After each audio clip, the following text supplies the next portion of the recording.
Inflation targeting part 2.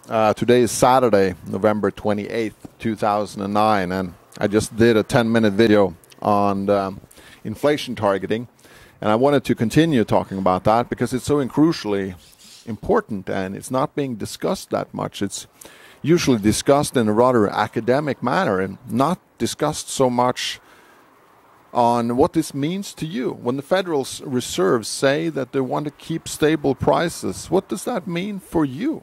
How to invest, how to position yourself towards that? Well, I am confident that we have not seen the end of this crisis and that we'll have another down leg. We'll have a second wave of the financial crisis. And what will happen then is a strengthening of what we already seen in the first leg.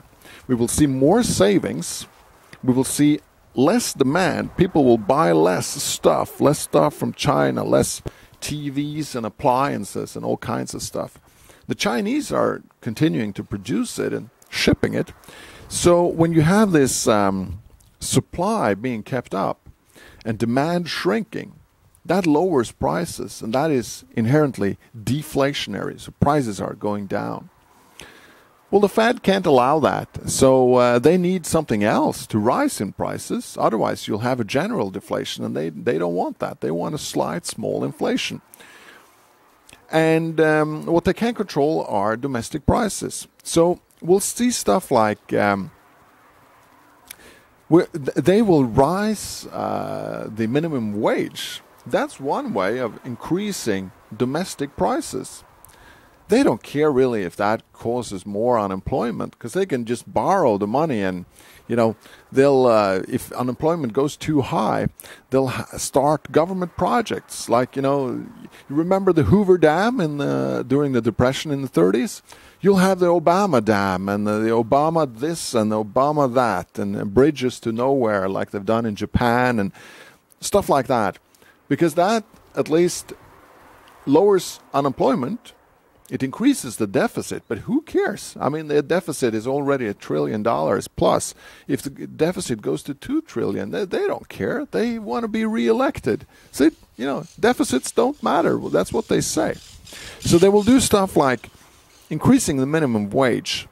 They might put direct taxes and tariffs on imports to make sure that the prices on those stuff doesn't fall too much. They can put the direct taxes and direct tariffs on transportation.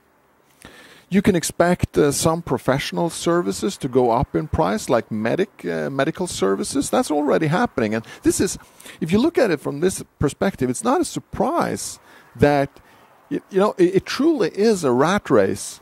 Because if prices go down in one part of the economy, I mean, if you can buy a PC or a flat TV or whatever cheaper from China, you're not really gaining because the Federal Reserve will make sure that something else goes up in price. I mean, you're screwed regardless.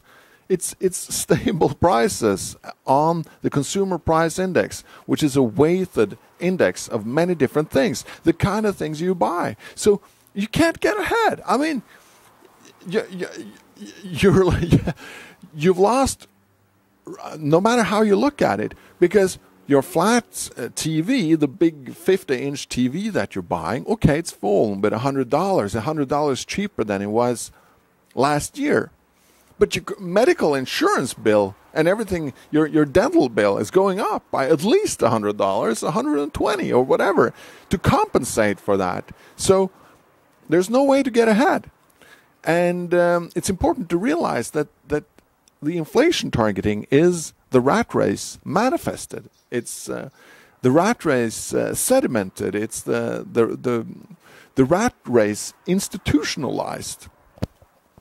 And no matter how hard you work at avoiding it, you can't, because they control your money and they control the economy. In Norway, we've had the phenomenon of, you have this in the States as well, of the supermarket chains, being more and more efficient. Walmart, of course, is the classical example of this. Walmart is lowering prices, and they really are.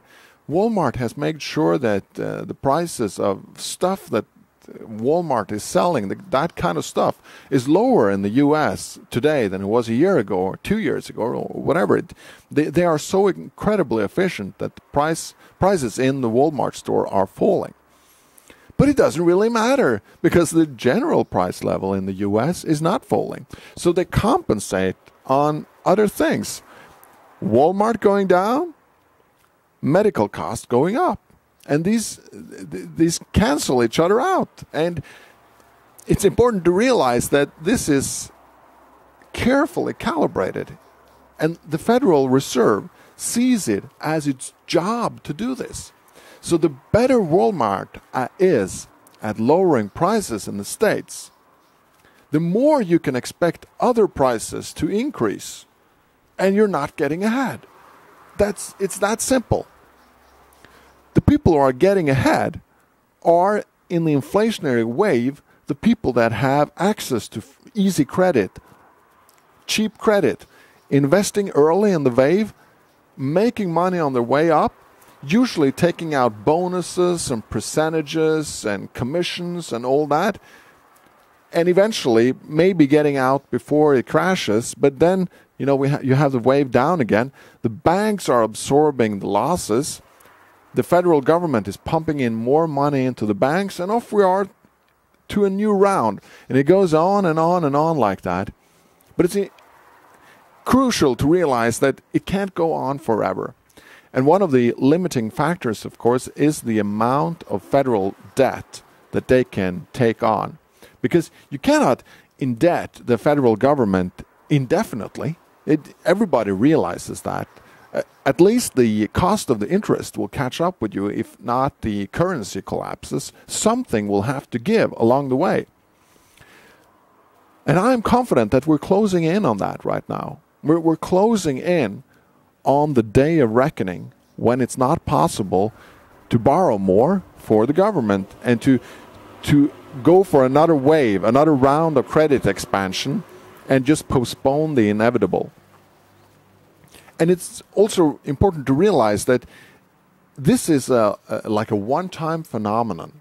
It's happened before in history, but in the modern world, since the end of the Second World War in 1945, this is like one mega wave, So we're in one mega wave of credit expansion, and then there's been lots of smaller waves, in the mega wave of booms and busts.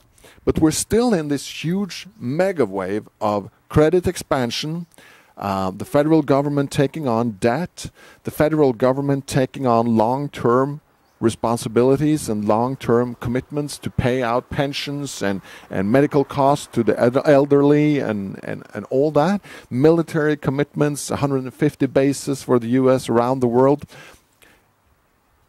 All that is not long-term sustainable because the cost is too high. There's a limit to how much you can borrow. And you can only max out once. I mean, this is self-evident. I shouldn't need to say this because it's so self-evident.